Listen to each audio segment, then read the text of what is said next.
Hey Airheads! Today's episode of Aficionados Internet Radio is brought to you by Audible.com. If you sign up today, you can get a free audiobook download and a free 30-day trial if you go to audibletrial.com/aficionadoschris. With over 150,000 titles for your iPhone, Kindle, MP3 player, and my personal preference, the Android, you can choose from many titles out there. My personal recommendation would be Ron Perlman's memoir, Easy Street the Hard Way. Once again, if you want a free audiobook and a free 30-day trial at Audible.com, go to audibletrial.com/aficionadoschris. The link will be in the description.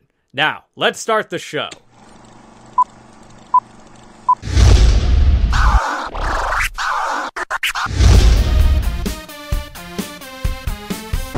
You're listening to Aficionados Internet Radio, aka A.I.R.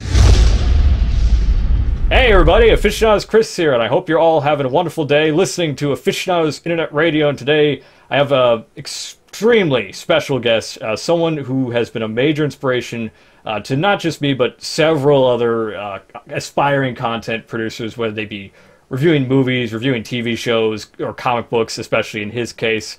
Has a fantastic review show, one of my favorites, and has been for many years to come. Atop the Fourth Wall, he is actually currently working on getting a movie based on his web series in production. It's doing very well so far, but it could be doing better. We have Louis Lovehog, also known as Linkara. How are you doing? I'm doing just fine. How are you doing, sir? I'm doing fantastic. Over the moon, finally getting to speak to someone who's meant a lot to me, as I should say. But it's good to have you on here, and it's a real honor. I mean, I've interviewed voice actors before, and now you are like the official crowning achievement. I don't know what that makes you feel. Oh, shucks. I am more popular than people who have appeared in shows that have been watched by millions of people, so Oh, really? We got some competition? I'm kidding. Well, you're definitely bigger than me. I had to use you to help boost my subscriptions recently. Well, it's no problem because you paid for it. This is true. I don't know. Yes, I paid, but it was worth it. Definitely worth it. Helped a lot, and it's very gracious of you to help out a poor content producer in need. But yes, no problem at all. Your promo is actually really dang good, and so I thought it came out really well. Oh, well, and I'm glad it was helpful. Well, you certainly did. But yes, like we said, you're currently working on the movie of Atop the Fourth Wall, and Atop the Fourth Wall, you have done over. Hopefully, I'm not mistaken because there's been so many. Haven't you done over 300 episodes of the show? Over 320 now, I think, actually. 320, holy crap. And this is what happens when you produce a weekly show uninterrupted for 6 years, sacrifice all social life, social graces, personal hygiene takes a downturn. Well, I mean, your schedule is always packed. In fact, it's actually a blessing that you even have the time to talk to me for such a brief moment, as it were, because you're always working, and I think it's something a lot of your fans don't really consider, is that you work yourself very hard to produce high quality content every week. Like that takes a lot of work. High quality, no. But yeah, it is, and I am constantly working, because you kind of have to when you work for yourself and you work from home, because that's the trade-off. People think that the idea of working from home is this blissful environment where you always get to do anything, you just slouch around, not worry about anything. Of course, you actually have to do the work in order to justify, working from home and whatnot, which in my case means I have to work all the time researching comic stuff, thinking of jokes, editing. In fact, when this interview is over, I'm going to be going back to my office to get back to editing the episode for tomorrow. Constantly working. Like a semi-workaholic.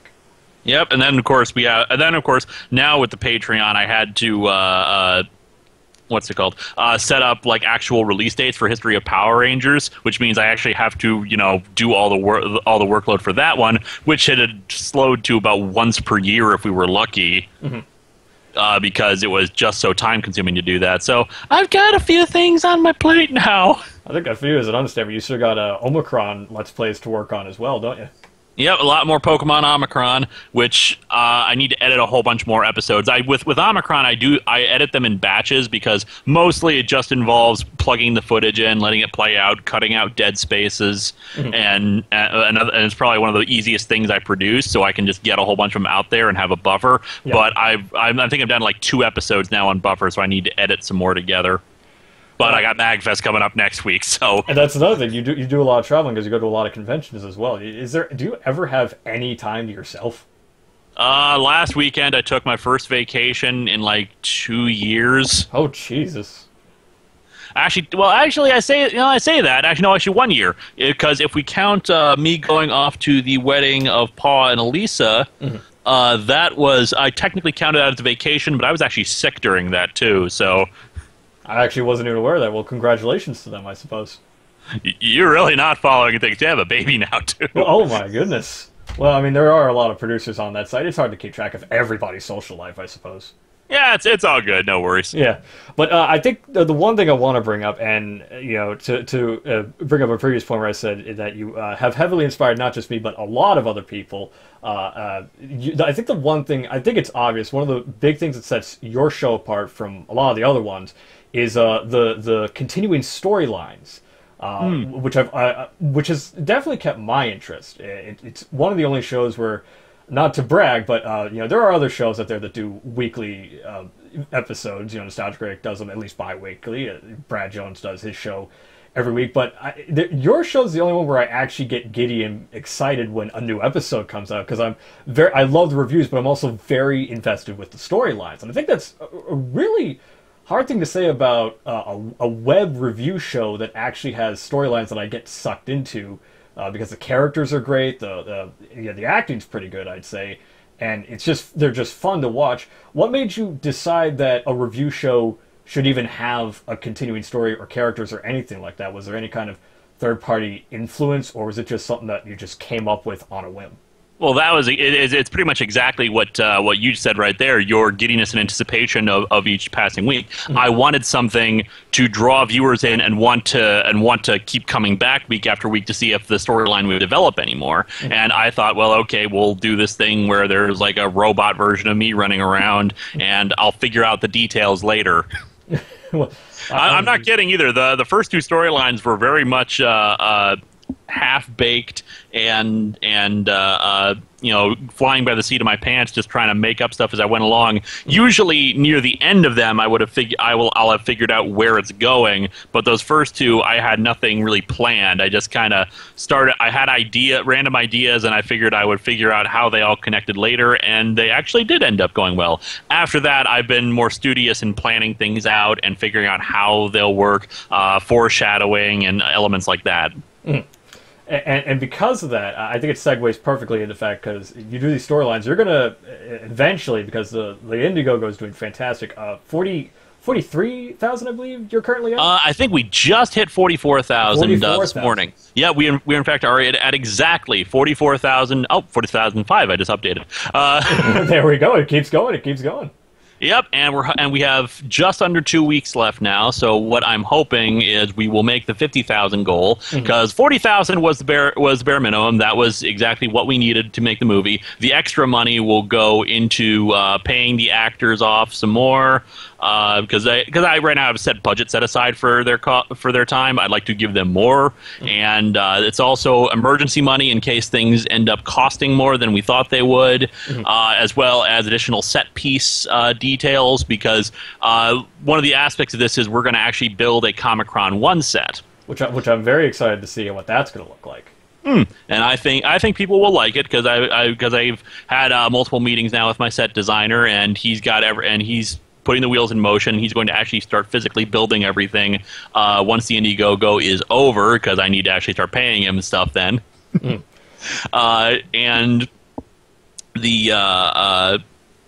And one of the things about that is that parts of that we're going to see more parts of Comicron 1, which involves, since we only were so limited by the set pieces in space and whatnot, aspects of the set will be reversible. So there'll be multiple walls that we can switch around for various things, and of course that is for as many pieces as we want to have for it. It costs more money, so we have a limited like 5 or 6 wall pieces right now. We'd like to build more to have the entire bridge set closed off, as opposed to having to constantly move walls around to account for different areas. But we got we're actually he has revised his estimates, so it actually will cost less than he originally thought it would to build the initial set pieces. So we may be able to do that even without the extra bells and whistles of the money. But either way, it's going to be awesome. And once we hit and if you want an incentive for yourself, anyone out there to get there to the 50,000 goal, the movie will be released online for free if we hit that. Otherwise, it'll be DVD only, and anyone who illegally uploads it to YouTube, which I will then call my network to monetize and give me all the profits from it anyway.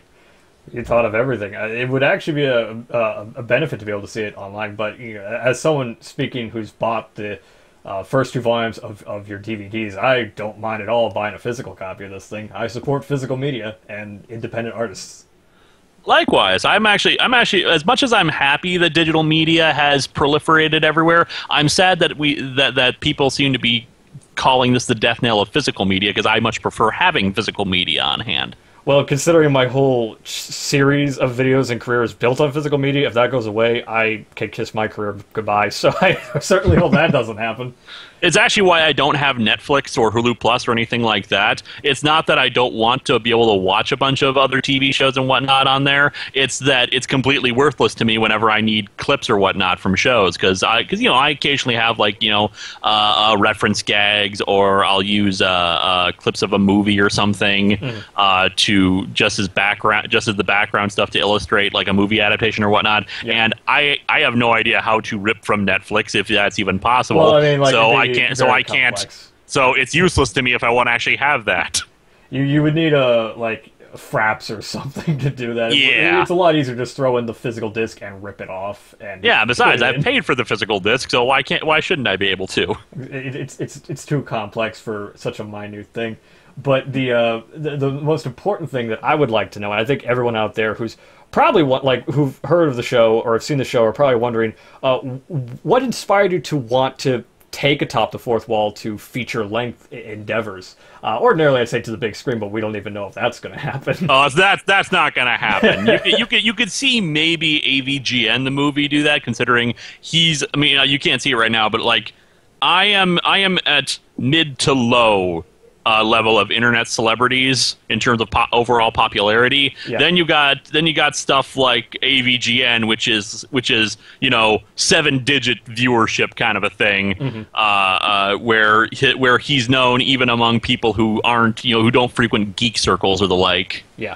And actually worked in Hollywood to produce his movie, so you could see him actually having a limited distribution or something of his film. Yeah. In actual theaters, and plus I think he actually did premiere it in a few theaters already. So I think he premiered at the that theater where they shot The Blob, if I'm not mistaken. Yeah, and I'm more like Roger Corman. I'm happy with my direct-to-video material. There we go. Louis Love Hogg is like Roger Corman. But yes, what made you want to take the series to feature-length endeavors? Was it because of the storylines? Was there just a particular story you couldn't see done as snippets at the end of the series, or was it just something you wanted to do? Mostly it's just a thing I've wanted to do. The show has been going on for 6-7 years now, and we're not doing. And Channel Awesome has not been producing any more anniversary movies, partially because of cost, partially because of time. There's various reasons why. So I was like, well, I enjoy doing these kind of films and exciting the fan base about something, and I want to see if I could produce something of this level and have it be crowdfunded. Is there enough support, especially for any future endeavors I may want to do with the show? And this experience has proven that yes, people are in fact very much interested in seeing stuff produced like this. So essentially, it'll be a good little sort of replacement for the anniversary specials that a lot of people, including myself, very much miss. And for all we know, Channel Awesome may do more in the future. It's just right now, this I'd like to see if it's a viable thing for any future kind of things. If, say, if the higher-ups don't want to fund it, maybe the people will fund it.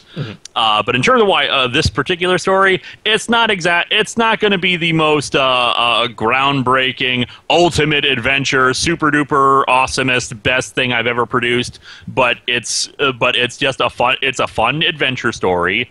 It's about Linkara's character. It's about the other characters of the show interacting with people who they don't normally do. You learn some more details about them. You get some insights into them, and you get to see all the story. If you get to see the storyline stuff, if I actually had a regular budget.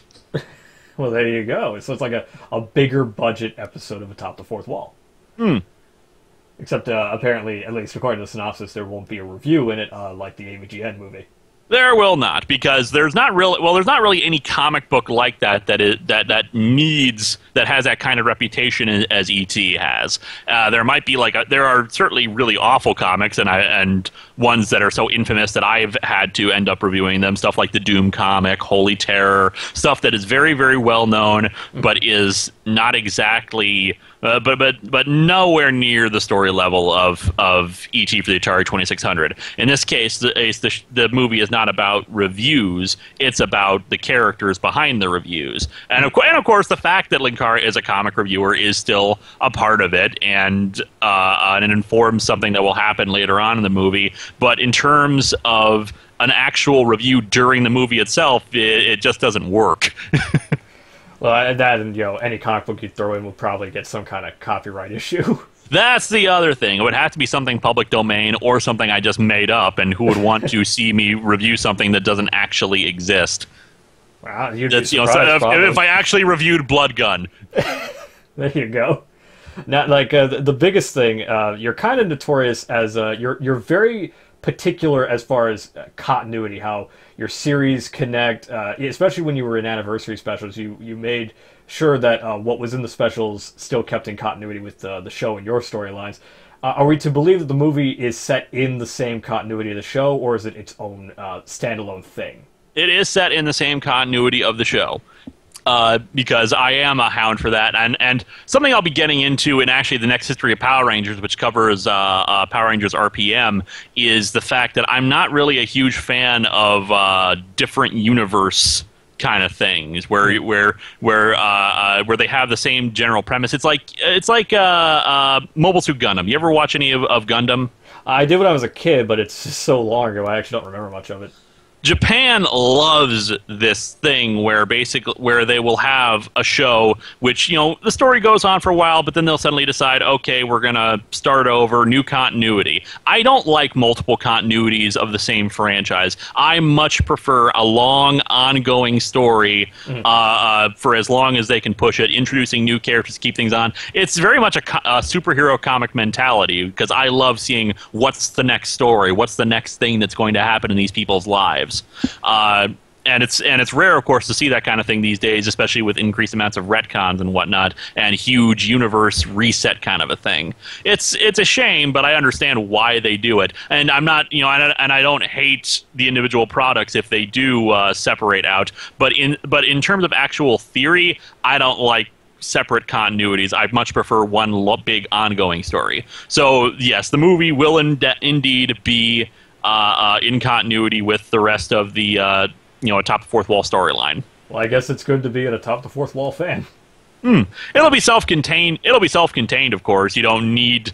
I've been dropping hints about stuff that's going to end up in the movie, and it's based around Atop the Fourth Wall elements. But you could watch this movie without having an extensive knowledge of Atop the Fourth Wall beforehand, and once it's over, it's over. It'll be mentioned on the show, and it might influence things that happen later. But it is not. But I'm not going to suddenly split it into 3 movies or something. Well, I'll be sure to make sure my mom sees the movie once it's out. Or that the final conclusion to it is in the storyline versus it's 3-act structure. It's the beginning, the middle, and the end. Yeah. Well, that's good. Structure and, well, I mean, you're the perfect kind of person to pay attention to those kind of things. Now, I think the best thing is because, taking knowledge and inspiration from James Rolfe, who we've mentioned, because he's also done a similar endeavor with his character, the Angry Video Game Nerd, by bringing that to the feature-length endeavor. Now, he's, when he did his videos on his production blog, all the experiences, whether they be good or bad, are you basically prepared for the experience of making a film? Like, is there anything you're worried about or anything you're looking forward to in experiencing such a enormous endeavor? Like, making a film is a big responsibility, and what do you think on that? The two things I'm primarily concerned about are budget and time. Budget, I think, will be fine. The studio that I'm going to be filming a lot of the movie in, it does cost money to be there each day. So I'm worried about us going over time that we have to spend in there. But then I'm worried about the time itself, because really the experiences of the anniversary movies have helped influence how I'm going to be producing this and making it as good a product as I can. But I'm always worried about, okay, we're falling behind the scheduled amount of time we're going to have. Oh crap, this is going to be much longer, and we're going to have to cut into like the break days I'm setting aside for the cast, because that was one of the things that happened in To Boldly Flee. It was a 3.5-hour movie that we're trying to film in 6 days. So of course, we had very little downtime, very long days. It became a bit of a nightmare in that regard. So I'm hoping that that time has been budgeted out appropriately this time, and maybe, hell, the fact that it's not going to be 3.5 hours will help with that. And since we're looking at a 10-day shooting schedule, I think we'll be able to get this done with extra days for people to relax and do their own things, and after physically intensive stuff, and then we can and hell, maybe we'll even get done early, which would be really nice. I'm certainly hoping for that, because I'd like to see this movie sooner rather than later. And I think the last thing I think is very important, especially since the kind of people who listen to my show or these podcasts, there's a lot of aspiring comedians, critics, content producers, people that want to do what people like you and Doug and Spoonie and so many other people do for a living. What do you think would be the best advice to give to those kind of people who have such goals in their head, and how they should get started or that kind of thing? The general advice I always give to people who ask me ideas for this is, even if you're not funny, be entertaining. Command our attention. You are speaking with authority speak with authority, speak with confidence, make it so we know you are everything we should be paying attention to, and most importantly, if you make a mistake, own up to it. Don't try to hide behind. Don't try to insult the people who point out the mistakes. Don't just roll your eyes at it. Acknowledge that you made a mistake and move on. Don't dwell on it. Just acknowledge your wrongdoing. Apologize. Say you'll do better, and move on from there. I think that's very sound advice, I'd say. Well, I'm glad to have you here, and for people who have been listening who somehow are not familiar with his work, you can go to atopthefourthwall.com and watch his series. The best thing about his website is that he has every single of his 320-so episodes cataloged, no pun intended. You can watch them all. I highly recommend binge-watching them. And if you get caught up, be sure to look into the movie, and if you're generous enough to help out indie filmmaking and making dreams come true, throw him a little money. I certainly have. I've donated $5 to his little project, and I think you should too. The link to his IndieGoGo will be in the description below, so click that if you feel generous. And speaking of generous, I'd like to thank Louis Lovehog, a.k.a. Linkara, for taking a few minutes to speak with me, talk about his new project, and it was just great talking to you. Thank you, sir. Aficionados Chris was your host for tonight. This is the sign off where we say goodnight. If you enjoyed it, then please like and share. This was his podcast, which he likes to call A.I.R.